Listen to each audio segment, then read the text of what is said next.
Hello guys, how are you. आप देख रहे हैं हमारा channel study with Ravindra sir. आपका हमारे channel study with Ravindra sir में बहुत बहुत स्वागत है। देखिए गाइस, आज हम आपके लिए लाए हैं एक ऐसा धमाकेदार टॉपिक जो क्लास 11 और क्लास 12 के लिए बहुत ही लाभकारी साबित होगा। तो देखिए गाइस, यदि आपको हमारा ये वीडियो पसंद आता है तो हमारे वीडियो को लाइक करें और तमाम दोस्तों में शेयर करें और हमारे चैनल को करें सब्सक्राइब। तो देखिए गाइस, आज का हमारा टॉपिक है फिगर्स ऑफ स्पीच। तो गाइस, ज्यादा देरी ना करते हुए तो आज का हम वीडियो करते हैं स्टार्ट। तो गाइस, आज का हम टॉपिक करते हैं स्टार्ट। तो देखिए गाइस, हम आज पढ़ेंगे फिगर्स ऑफ स्पीच के बारे में। तो देखिए गाइस, फिगर्स ऑफ स्पीच को हम हिंदी में कहते हैं अलंकार। तो गाइस देखिए, सबसे पहले हम जानेंगे फिगर्स ऑफ स्पीच कहते किसे हैं, यानी क्या मीनिंग हमारा फिगर्स ऑफ स्पीच का होता है। तो देखिए गाइस, फिगर्स ऑफ स्पीच का अर्थ अलंकार है। देखिए, इसका मुख्य जो कार्य होता है वो कथन की शोभा को बढ़ाना होता है। जिस प्रकार शरीर की शोभा बढ़ाने के लिए आभूषण धारण किए जाते हैं, उसी प्रकार भाषा को सुंदर और सजीव बनाने के लिए फिगर्स ऑफ स्पीच का प्रयोग किया जाता है। तो देखिए गाइस, हम क्लास 11th और 12th में जो फिगर्स ऑफ स्पीच पढ़ेंगे, सिलेबस के अकॉर्डिंग हमारे जो फिगर्स ऑफ स्पीच हैं वो क्या है गाइस, पढ़ लेते हैं। तो देखिए गाइस, सबसे पहले हम फिगर्स ऑफ स्पीच पढ़ेंगे सिमिल के बारे में, जिसको हम गाइस कहते हैं हिंदी में उपमा अलंकार। और दूसरा पढ़ेंगे हम मेटाफर के बारे में, जिसको गाइस हम हिंदी में कहेंगे रूपक अलंकार। एंड थर्ड पढ़ेंगे गाइस पर्सनिफिकेशन, जिसको हम पढ़ेंगे मानवीकरण। और नेक्स्ट नंबर 4 अपोस्ट्रोफी, जिसको हम हिंदी में गाइस कहते हैं संबोधनवाचक। और नेक्स्ट नंबर 5 पढ़ेंगे गाइस ऑक्सीमोरोन, जिसको हम हिंदी में कहते हैं विरोधाभास। और नेक्स्ट 6 पढ़ेंगे हम ओनोमेटोपोइया, जिसको हम पढ़ेंगे गाइस ध्वनि सूचक। और नेक्स्ट नंबर 7 पढ़ेंगे गाइस हाइपरबोल, जिसको हम पढ़ेंगे अतिशयोक्ति, जिसको हम हिंदी में कहते हैं अतिशयोक्ति अलंकार।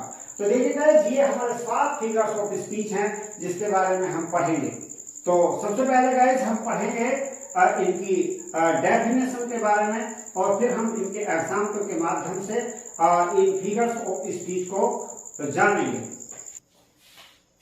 तो देखिए गाइस, हम सबसे पहले जानेंगे पहले फिगर्स ऑफ स्पीच सिमिल के बारे में।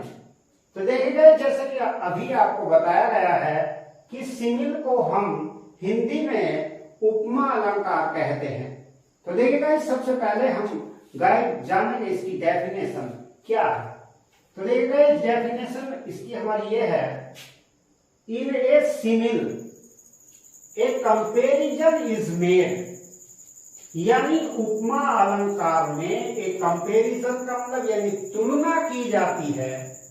इज मेड मतलब की जाती है, बिटवीन का मतलब होता है बीच में, टू डिफरेंट ऑब्जेक्ट्स का मतलब है यानी दो विभिन्न तथ्यों के बारे में, विच हैव जो कि हो एट लीस्ट यानी कम से कम 1 पॉइंट इन कॉमन, यानी एक चीज में यानी एक बिंदु में या एक चीज में जो है वो समान हो।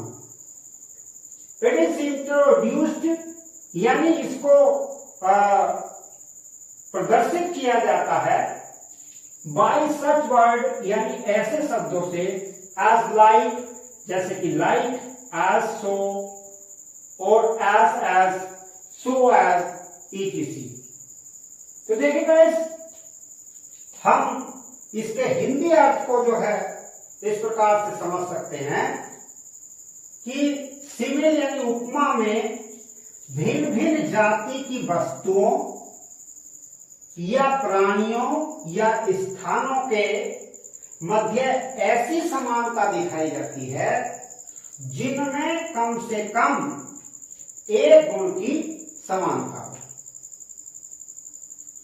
इसमें ऐसे शब्दों जैसे लाइक, एज, सो, एज, सो एज आदि शब्दों का प्रयोग होता है। तो देखिए गाइस, ये मैंने अभी आपको बताई इसकी डेफिनेशन इंग्लिश एंड हिंदी में। अब गाइस हम ये जानेंगे कि किस तरह से हम ये पहचान करेंगे कि इस सेंटेंस में हमारी सिमिल है। तो देखिए गाइस, इसकी पहचान को हम इस प्रकार से समझेंगे।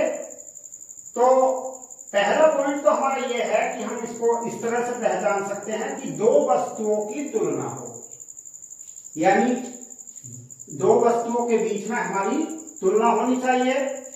दूसरा कि दो वस्तुएं भिन्न भिन्न हो, यानी जिनमें वो हम तुलना कर रहे हैं वो वस्तुएं भिन्न भिन्न होनी चाहिए। तीसरा यह है कि उनमें एक गुण जो है समान हो। और चौथा यह है कि सो एज या लाइक या एज या सो एज आदि शब्दों का प्रयोग हो। ये हमारे 4 पॉइंट सिमिल को पहचानने के हैं। तो देखिए गाइस, इसके एग्जाम्पल के माध्यम से हम इसको समझेंगे। हमारे जो मेन एग्जाम्पल हैं वो मैंने 3 एग्जाम्पल लिए हैं, तो इसके माध्यम से हमें सिमिल समझ में आ जाएगा। तो देखिए, पहला एग्जाम्पल मैंने लिखा है life is like a dream, यानी जीवन एक स्वप्न के समान है। यानी हमने जीवन की जो तुलना की है स्वप्न से की है। तो देखिए इसमें लाइक वर्ड का प्रयोग हो गया है। दूसरा एग्जाम्पल हमने लिखा है कि Rana Pratap was as brave as a lion, यानी राणा प्रताप इतने बहादुर थे जितना कि शेर।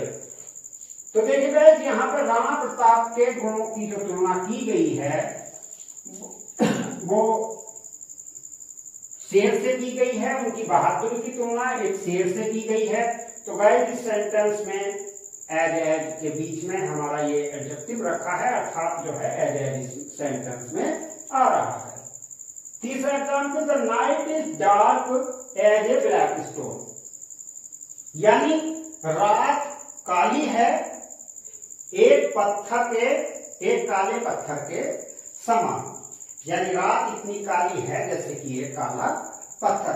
तो यहाँ पर जो है इस सेंटेंस में एज से सिमिल के होने की पहचान प्रकट हो रही है। तो गाइस, मेन बात यह है कि जिन सेंटेंसों में हमें लाइक, सो, एज इत्यादि वर्ड हमें देखने को मिलेंगे तो हम समझ लेंगे कि उस सेंटेंस में सिमिल है।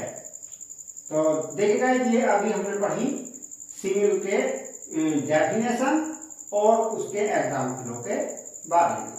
देखिएगा, अब हम जानेंगे फिगर्स ऑफ स्पीच नंबर 2 को, जो कि गाइस है मेटाफर, जिसको गाइस हम हिंदी में कहते हैं रूपक अलंकार।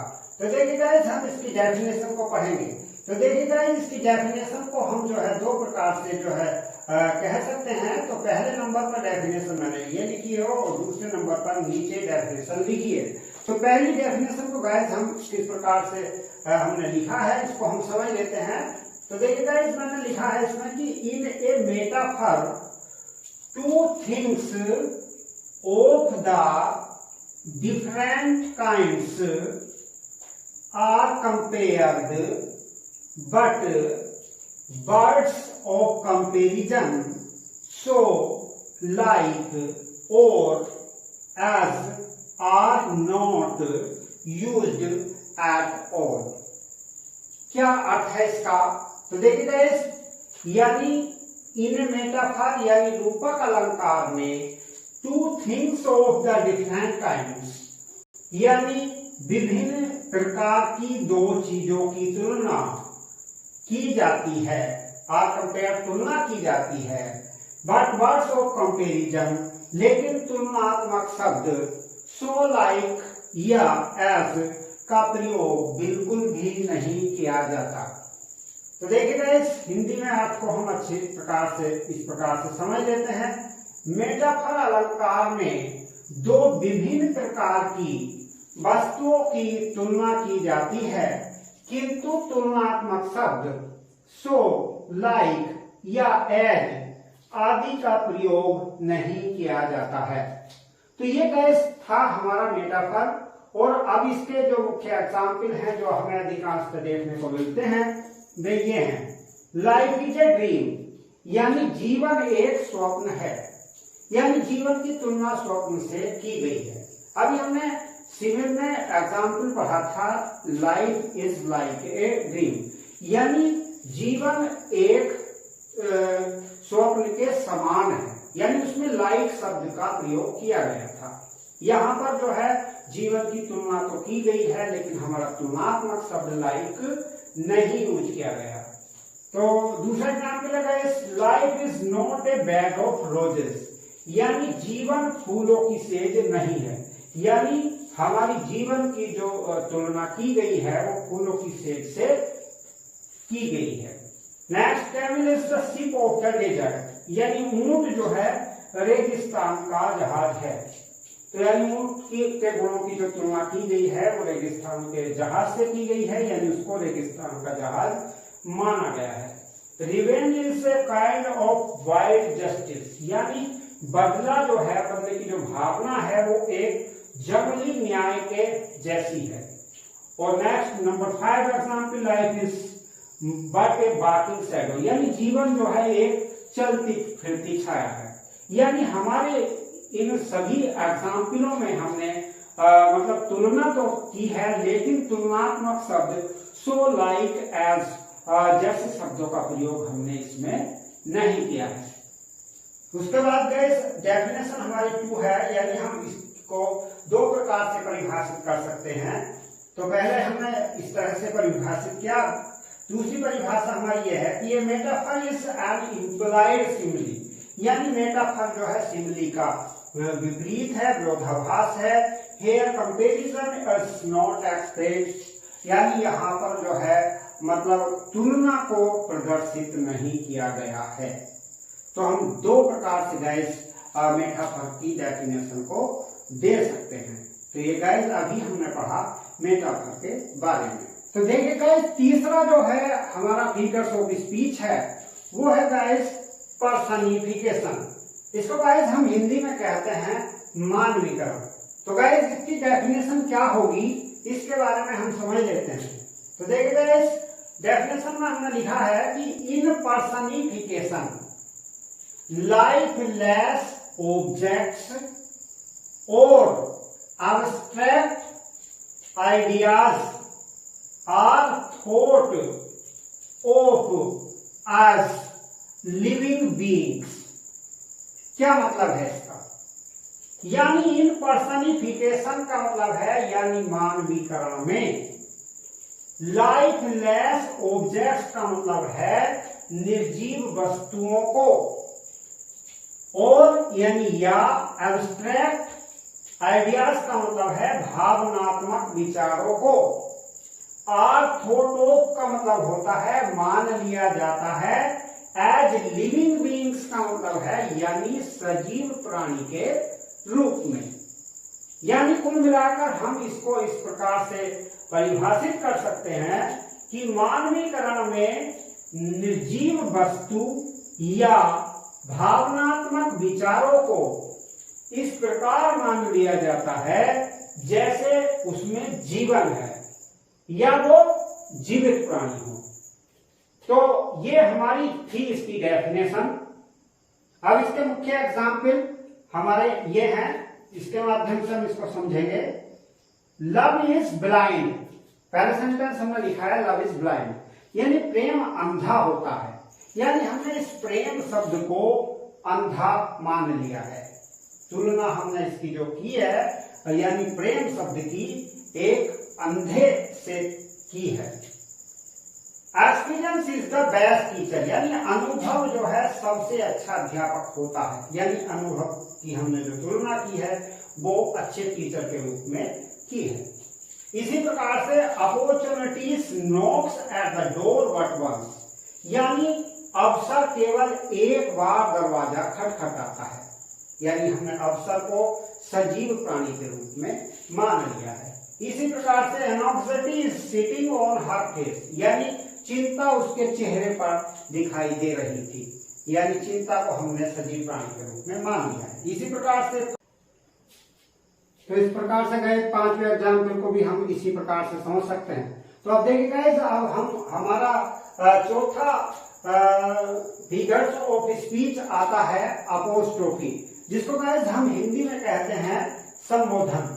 तो देखिए गाइस इसकी डेफिनेशन को हम इस प्रकार से कह सकते हैं कि इन अपोस्ट्रोफी इन एनिमेट ऑब्जेक्ट्स और डेड पर्सन्स आर एड्रेस्ड। तो क्या मतलब है इसका गाइस कि इन अपोस्ट्रोफी यानी संबोधन में इन एनिमेट का मतलब होता है अमूर्त, ऑब्जेक्ट्स का मतलब वस्तुओं को, और का मतलब या, डेड का मतलब मृत, पर्सन्स का मतलब होता है व्यक्तियों को, और एड्रेस का मतलब होता है संबोधित किया जाता है। यानी इसके हम हिंदी अर्थ को इस प्रकार से कह सकते हैं कि संबोधन में अमूर्त वस्तुओं या मृत व्यक्तियों को संबोधित किया जाता है।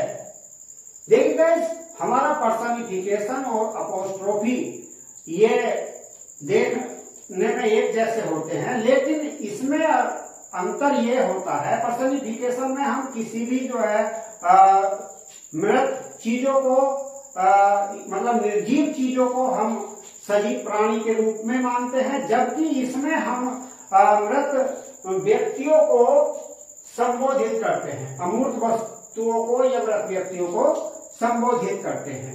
तो इसमें डिफरेंस ये है।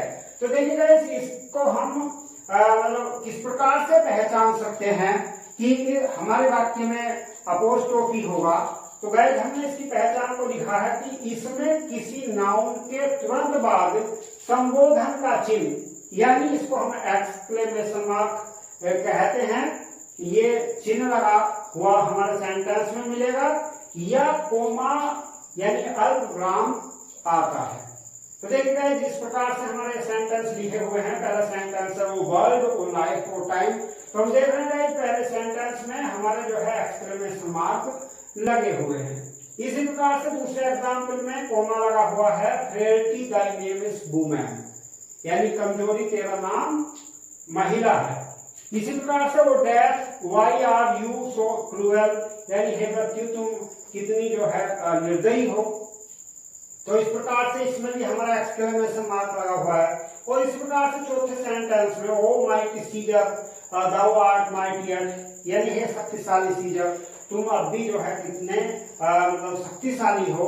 तो देखिएगा यहाँ पर इसमें भी एक्सक्लेमेशन मार्क लगा हुआ है। तो इस तरह से गाइस हम इस अपोस्ट्रोफी को पहचान सकते हैं। तो देखिएगा इस पांचवा फिगर्स ऑफ स्पीच है हमारा ऑक्सीमोरोन, जिसको गाइस हम हिंदी में कहते हैं विरोधाभास। तो देखिएगा इसकी डेफिनेशन को हम इस प्रकार से समझ सकते हैं। Oxymoron is the combination of two words of opposite meaning in one expression. यानी क्या अर्थ है इसका, यानी ऑक्सीमोरोन इज द कॉम्बिनेशन, यानी विरोधाभास एक कॉम्बिनेशन का मतलब होता है मिश्रण है, ऑफ टू वर्ड्स यानी दो शब्दों का, ऑफ अपोजिट मीनिंग यानी जो विपरीत अर्थ रखते हो, इन वन एक्सप्रेशन का मतलब है यानी एक कथन में।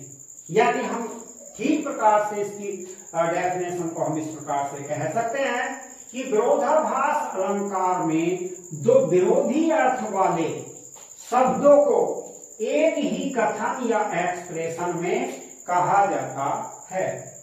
तो देखिए जैसे हमने कुछ एग्जाम्पल लिखे हैं, उनके एग्जाम्पलों के माध्यम से हम इसको समझेंगे। एग्जाम्पल लिखा है हमने, लाइफ इज बिटर स्वीट, यानी जीवन कड़वा मीठा है। यानी हमने जीवन को जो माना है वो कड़वा भी माना है और मीठा भी माना है। यानी हमने जो है एक ही शब्द के दो विपरीत वर्डों को इसमें यूज किया है, यानी बिटर भी है और स्वीट भी है। इसी प्रकार से दूसरा सेंटेंस है, it is an open secret, यानी यह एक खुला हुआ सेक्रेट का मतलब रहस्य है। यानी हमारा ओपन का जो अपोजिट है वो सेक्रेट है। इसी प्रकार से the boy is irregularly irregular, यानी रेगुलरली इरेगुलर, यानी इसका जो है हमारा जो है इसमें भी एंटोनिम यानी अपोजिट वर्ड को यूज किया गया है।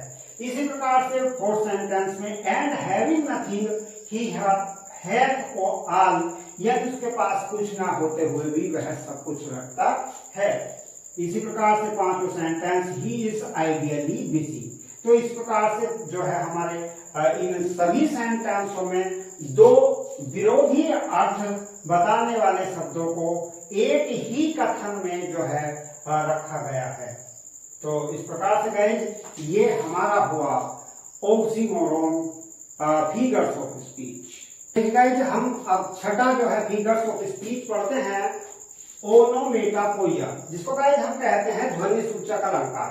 तो देखिए गाइस इसकी डेफिनेशन को हम इस प्रकार से समझते हैं, in onomatopoeia the sound of the words suggests the sense of meaning.